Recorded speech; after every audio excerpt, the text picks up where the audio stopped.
មានបុរសម្នាក់និងស្រីម្នាក់ជាប្តីប្រពន្ធនៅក្នុងស្រុកមួយប្តីជាមនុស្សចិត្តត្រង់តែគ្មានប្រាជ្ញាឯនាងប្រពន្ធនោះជាស្រីចិត្តមិនត្រង់នឹងប្តីតែចេះនិយាយច្រើន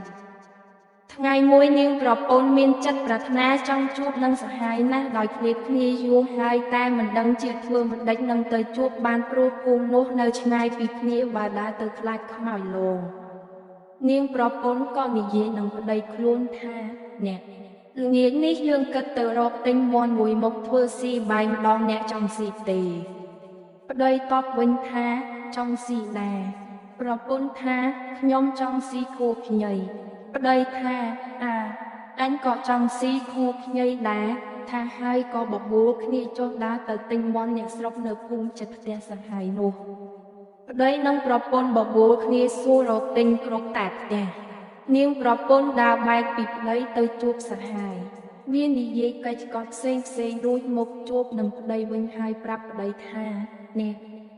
ផ្ទះឯណោះគេមានមាន់លក់គេប្រាប់ខ្ញុំអំបញ្ញមិញ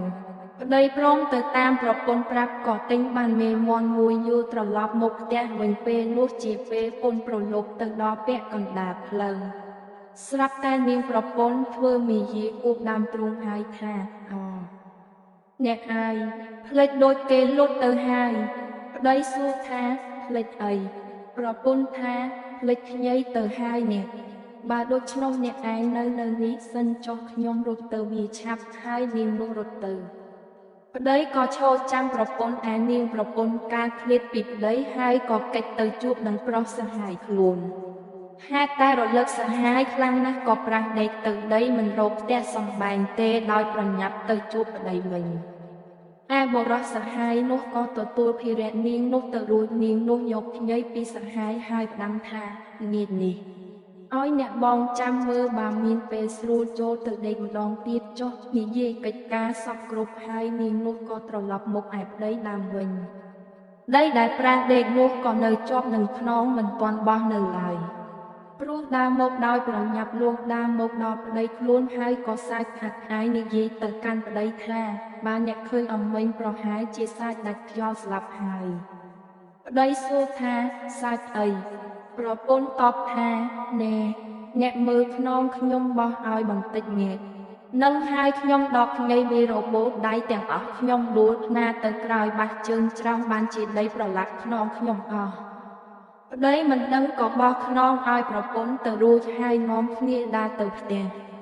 ធ្វើបាយនឹងមាន់ស៊ីធ្វើរួចហើយពេលមកនិតស៊ីបាយរួចប្រពន្ធនិយាយនឹងប្តីថាអ្នកផ្លុំបីទៅខ្ញុំនឹងស្ដាប់ប្តីក៏យកបីមកផ្លុំ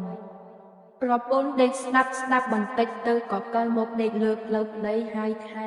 ពីរោះណាស់អ្នកផ្លុំបីភ្នែកមើលរុនដែរឬទេបើអ្នកមិនមើលរុនធ្វើមិនដេចនឹងចាប់បាត់បាត់ឲ្យត្រូវទំនុក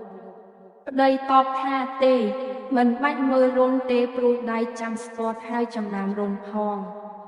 ប្រពន្ធថាបើដូច្នេះខ្ញុំបិទភ្នែកអ្នកទាំងពីរមើលអ្នកនៅតែផ្លុំពីរោះដូចដែរឬទេប្តីតបថាបិទចុះក៏នៅតែផ្លុំពីរោះដូចមុនដែរប្រពន្ធយកដៃបិទភ្នែកប្តីខ្លួនទាំងពីររួចហើយក៏កន្ថេកជើងឲ្យសហាយនោះឃើញបុរសសហាយឃើញស្រីសហាយខ្លួនបិទភ្នែកប្តីបាន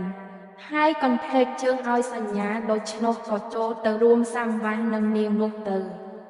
លុះសហាយនោះថយចេញទៅប្រពន្ធលែងបិទភ្នែកប្តីនាងក៏មិនអាចដឹងដល់កិច្ចកន្លុះឡើយ